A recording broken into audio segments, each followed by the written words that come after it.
श्री शिवाय नमस्तुभ्यम। हर हर महादेव। देखें, नए साल का दूसरा दिन आ चुका है, जो कि मंगलवार का दिन है। पूज्य जी ने कहा कि अगर इस दिन आप भूल से भी शिवलिंग के ऊपर एक सफेद फूल और एक चावल का दाना रख देते हैं, तो इससे आपकी हर मनोकामना महादेव की कृपा से परिपूर्ण हो जाती है।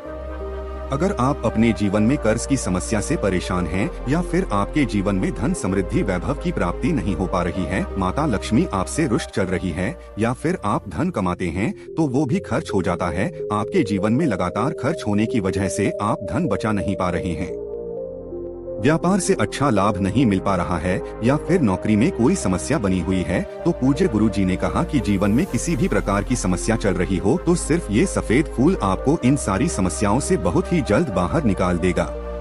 तो चलिए जानते हैं इस विशेष उपाय के बारे में, लेकिन इससे पहले प्रार्थना, अगर चैनल पर नए हैं तो कृपया चैनल को सब्सक्राइब अवश्य कर लें। देखें, ये वीडियो हम सभी के लिए बहुत ही खास होने वाला है कि इस वीडियो में हम लोग नए साल के दूसरे दिन यानी मंगलवार के दिन किए जाने वाले कुछ बहुत ही खास उपायों के बारे में जानेंगे। पूज्य गुरु जी की ये उपाय जो भी व्यक्ति करता है उसके जीवन की हर मनोकामना परिपूर्ण होती है तथा उसको सुख समृद्धि और वैभव की प्राप्ति होती है। तो चलिए जानते हैं गुरु जी द्वारा बताए गए सबसे पहले उपाय के बारे में। इस उपाय के लिए आपको सबसे पहले चावल का दाना ले लेना है। चावल का दाना आप सिर्फ एक लेंगे और यह कहीं से भी टूटा हुआ नहीं होना चाहिए, खंडित नहीं होना चाहिए। फिर इसी के साथ आपको ले लेना है एक सफेद रंग का फूल। सफेद रंग का फूल महादेव को बहुत ही प्रिय होता है। बस आपको ध्यान रखना है कि ये फूल केतकी का नहीं होना चाहिए, क्योंकि केतकी का फूल हम लोग शिवलिंग के ऊपर समर्पित नहीं करते हैं। अगर आपके पास सफेद रंग का फूल नहीं है तो शिवलिंग के ऊपर जो कोई भी सफेद रंग का फूल चढ़ा हुआ है उसको उठाकर जल से शुद्ध करके फिर आप उसका इस्तेमाल कर सकते हैं। फिर इसी के साथ आपको ले लेना है एक लोटा जल। तांबे के पात्र में आप अपने घर से ये लोटा भर लीजिए और सबसे आखिर में आपको ले लेना है महादेव की सबसे प्रिय सामग्री या बेलपत्र। आपको इस उपाय के लिए सिर्फ एक बेलपत्र की जरूरत पड़ेगी। अगर आपके पास बेलपत्र नहीं है तो शिवलिंग के ऊपर चढ़ी हुई बेलपत्र को उठाकर जल से शुद्ध करके फिर आप उसका भी इस्तेमाल कर सकते हैं। बस आपको ध्यान रखना है कि यह बेलपत्र कहीं से भी कटी फटी नहीं होनी चाहिए। अब सिर्फ ये 3 सामग्री लेकर रात आपको शिवाला पहुंच जाना। इस उपाय को आप इस मंगलवार के दिन सुबह करना चाहें तो सुबह कर लें, या फिर शाम को करना चाहे तो शांत कर लें। अब शिवालय पहुंचने के बाद सबसे पहले आप दक्षिण दिशा में बैठ जाइए और उत्तर दिशा की तरफ अपना पेश कर ली जाए। लेकिन अगर शिवालय में भीड़ है तो फिर आप किसी भी दिशा में बैठकर शिवलिंग की पूजा प्रार्थना कर सकते हैं। अब दें कि आप जो चावल का दाना लेकर आए हैं इसको इसी एक लोटा जल में डाल लीजिए और ओम नमः शिवाय मंत्र का स्मरण कर लीजिए। फिर इसके बाद आप जो एक बेल पत्र लेकर आए हैं उसको अपनी हथेली में रखिए। महादेव से प्रार्थना कर ये कि आपके जीवन में धन को लेकर बहुत ज्यादा समस्या है, धन प्राप्त हो ही नहीं पा रहा है। अगर धन प्राप्त हो भी जाता है तो बहुत सारे ऐसे खर्चे लगे रहते हैं जिनकी वजह से धन रोक नहीं पा रहा है, यानी आपके जीवन में माता लक्ष्मी का स्थायी वास नहीं हो पा रहा है। आप कम आते तो बहुत हैं, लेकिन आपके खर्चे बहुत हैं, या फिर आपके व्यापार में आपको तरक्की नहीं मिल पाई आ रही है, नौकरी सही से नहीं चल रही है। अगर कोई भी मनोकामना है तो उस मनोकामना का स्मरण करके महादेव मनोकामना को पूर्ण करने की प्रार्थना कर लीजिए। और फिर लिए एक बेल पत्र भी आपको इसी एक लोटा जल में डाल देना है। फिर सबसे आखिर में आप जो एक सफेद फूल लेकर आए हैं उसको भी इसी एक लौटे जल में डाल लीजिए।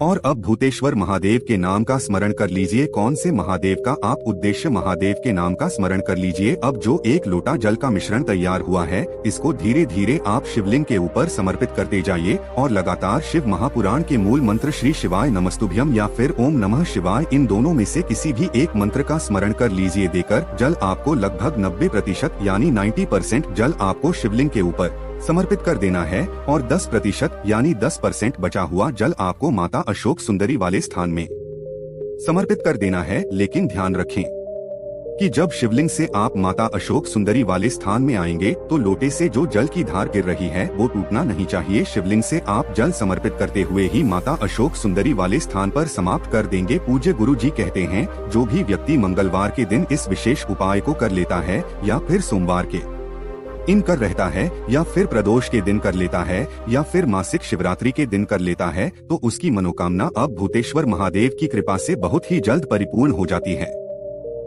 अब जानते हैं गुरुजी द्वारा बताए गए दूसरे खास उपाय के बारे में। ये उपाय उन लोगों को करना है जिनके जीवन में कर्ज की समस्या हो गई है या फिर जिनका गया पार आगे नहीं बढ़ पा रहा है, व्यापार में लगातार नुकसान हो रहा है, आपका व्यापार आपको लाभ नहीं प्रदान कर पा रहा है, तो फिर ऐसे लोगों को ये उपाय करना चाहिए। इस उपाय के लिए आपको 1 लोटा जल ले लेना है। तांबे के पात्र में आप अपने घर से 1 लोटा जल ले लीजिए। फिर इसी के साथ आपको ले लेना है 1 लौंग दी।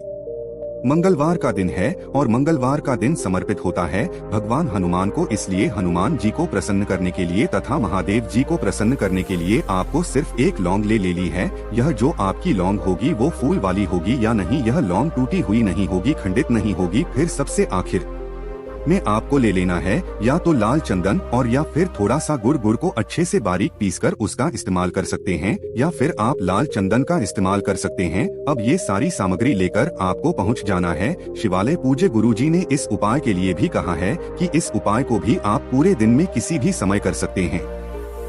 शिवालय पहुंचने के बाद सबसे पहले आप जो 1 लौंग लेकर आए हैं उसको इसी 1 लोटे जल में डाल लीजिए और ओम नमः शिवाय मंत्र का स्मरण कर लीजिए। फिर इसके बाद आप अगर गुड़ का टुकड़ा लेकर आए हैं यानी गुरु को पीस कर लेकर आए हैं तो स्कूल से लौटे जल में डाल लीजिए और ओम नमः शिवाय मंत्र का स्मरण कर लीजिए। या फिर अगर आप लाल झंडा लेकर आए हैं तो उसको कोई 1 लोटे जल में डाल लीजिए और ओम नमः शिवाय मंत्र का स्मरण कर लीजिए। अब आपका ये 1 लोटा जल का मिश्रण तैयार हो गया है। इस मिश्रण को आप शिवलिंग के ऊपर धीरे धीरे समर्पित करते जाएंगे और लगातार मंगलेश्वर महादेव के नाम का स्मरण करते जाएंगे। कौन से महादेव का? मंगल्य शर्मा ढेर। चूंकि आप मंगलवार के दिन ये उपाय कर रहे इसलिए आपको मंगलेश्वर महादेव का स्मरण करना है और उनसे अपनी व्यापार की मनोकामना को या फिर अपने जीवन में चल रहे कर्ज को समाप्त करने की प्रार्थना करते हुए कर वापस अपने घर आ जाना। पूज्य गुरु जी कहते हैं कि जो भी 31-5 मंगलवार इस उपाय को कर लेता है तो उसके जीवन से पढ़ाई से बड़ा कर्ज समाप्त हो जाता है,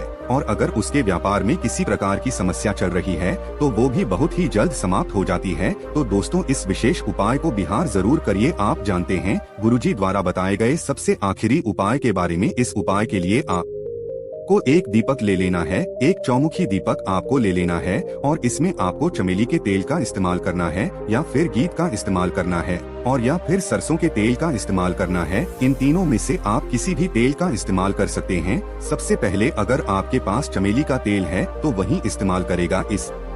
में आपको चौमुखी दीपक लगाना है, लेकिन इसमें आपको रुई की बत्ती का दीपक नहीं लगाना है बल्कि मौली के धागे की बत्ती का दीपक लगाना। मौली के धागा यानी कलावा, जो कलावा हम लोग अपने हाथ में बांटे हैं वही मौली धागा कहलाता है और उसी की बत्ती का आपको दीपक लगाना। 4 पार्टी आपको सामने जैसे दिखाए जा रहे ऐसे ही आपको 1 दीपक तैयार कर लेना है और इसी के साथ आपको ले लेना है 2 लौंग। आप वही फूल वाली लीजिएगा, खंडित नहीं मिली जगह टूटी हुई नहीं लीजिएगा। अब ये सिर्फ 2 सामग्री लेकर आपको कहाँ जाना है? किसी भी हनुमान जी के मंदिर में। ये उपाय आपको रात के समय में करना है। रात में जब सूर्यास्त हो जाए तो फिर उसके बाद आप इस उपाय को किसी भी समय कर सकते हैं। ये उपाय आपके जीवन में धन धान्य की वृद्धि करेगा। आपके विवाह में किसी प्रकार की समस्या आ रही है तो उसको दूर करेगा। अगर व्यापार में किसी प्रकार की समस्या आ रही है तो उसको समाप्त करेगा और आपके सारे संकटों का, सारी परेशानियों का अंत कर देगा। अब देखिए, आप इस दीपक को गई हनुमान जी की मूर्ति, हनुमान जी की प्रतिमा के सामने रख दीजिए, लेकिन ध्यान रखिएगा